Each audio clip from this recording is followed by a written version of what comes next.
What is up, guys? It's a beautiful day out. That is Cole. That is Bentley, the old man over there laying down.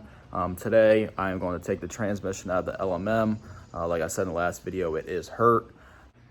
So let me give you guys a little breakdown of what is going on with the transmission. A couple weeks back, I drove the truck to Diesel Truck Wars in North Carolina. I drove it there and back without a single issue. Truck shifted fine. Converter was perfectly fine, spooled up fine, never got hot. And like I said in the last video, guys, I drive the truck pretty much every single day, and I did not notice a single issue. The only issue we had was the pump seal was leaking, and I knew UCC was coming up and I wanted it fixed. I did notice with the pump seal leaking that the transflow was getting darker and darker each time I looked at it. The leak wasn't bad. It was enough just to crawl underneath the truck. You could see it leaking there. It wasn't dripping on the floor or nothing like that, but I did notice the fluid was getting dark. So that is when we found the issue. Pulled the transmission out, we noticed the converter was very brown, had dark spots all around it, which is a sign of it burning up. Something inside there is not right. We then pulled apart the filter, had all kinds of debris in it. Hot flushed the cooler and the lines. That had all kinds of debris in it. So, and this is only a couple days before UCC, so I had no time to get a new converter, had no time to send this one out and see what's going on with it. So we just had to slap it back together and pray for the best. And I knew I had that grudge race lined up, and that's the only thing I was worried about. As long as this truck made that pass, I could care less if it did anything else for the rest of the weekend. And somehow it did make its fastest pass to date with a hurt converter, hurt transmission. So I am not mad at this thing whatsoever. I did try to go out for 770 class, and I just didn't want to do it. Qualifying rounds, it would spool, it wouldn't spool. It was just all over the place. First round eliminations, it spooled up absolutely perfect. Second round, it did not spool for crap, and I ended up losing. I was not mad at the truck whatsoever. It already did what I wanted to do, and that was that grudge race. So I knew once we get it back to Maryland, pull the converter out.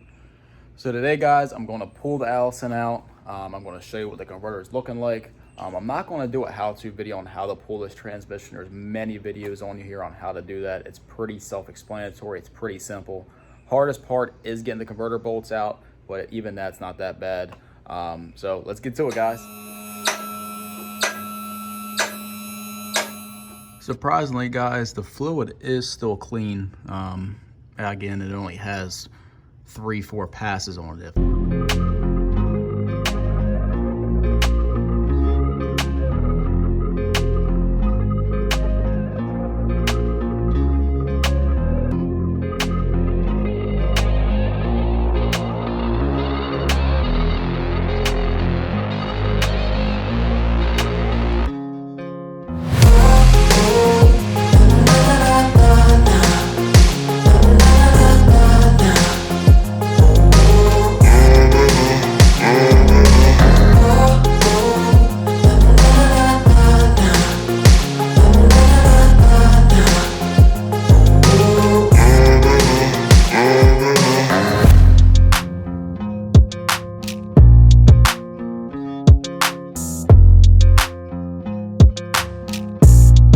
As you see, the transmission is out. It is built by a good buddy of mine, Logan Lewis at Thieves Unlimited. He's built the trans in this truck ever since I've owned it. He actually built the trans in my old LB7 back in the day, one of his first trans builds ever.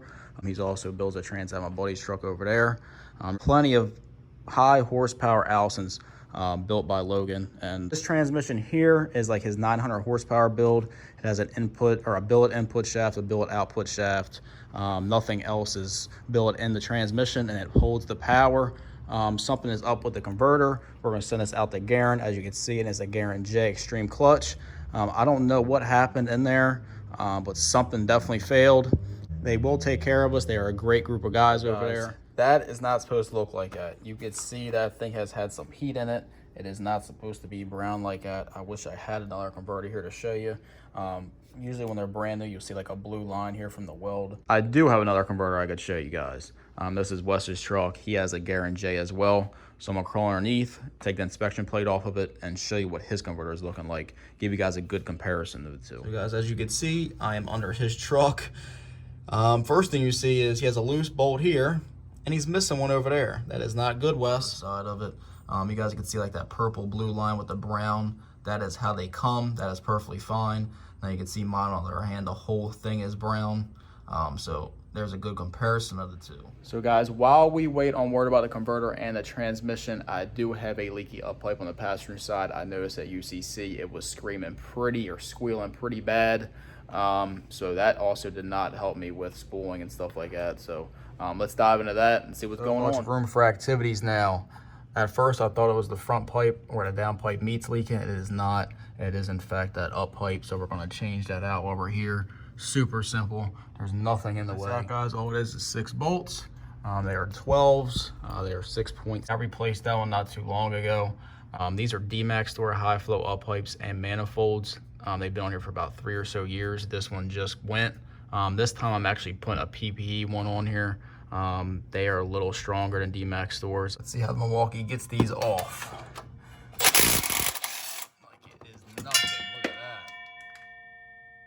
that. So that thing is definitely blown out, fellas. Yeah, the PPE one, guys, is definitely better quality. These last a while. They're good budget build. Honestly, next time I'm definitely going PPE. Probably won't have this problem with a PPE one, but like I said, these are budget build a few years ago. I think they were only like $500 maybe versus like PPE is like double. But there's a reason why you spend the money. Got it about buttoned up. I somehow misplaced an up pipe bolt, but this is why you have a bolt bin, guys. And I don't even know why I have an old raggedy injector. There ain't nothing I can do with that. Right on the top. Now guys, anytime you do up pipes on these trucks, when you put the up pipe bolts in, make sure you start them by hand. There's so many people out there that just put the bolt in and they'll start torquing on it with the ratchet, cross threading them, stripping them out. You do not want to do that. Make sure you put them all in by hand, thread them in by hand, then you can start ratcheting on them. Last thing you guys want to do is cross thread these bolts into your turbo or into the manifold. Unfortunately guys, that is all I got for today. Hopefully next video we get the transmission back in, get the converter back. I will let you guys know what happened with the converter because Garen will tell us. The new turbo is also on its way. I don't know if I'm gonna do a powder coated look or should I do a polished look to match the valve covers and the coolant tank. I think it would also look good with the hood pop with the wheels. I don't know, so please comment below. Let me know your opinion, what you guys think. See ya, guys.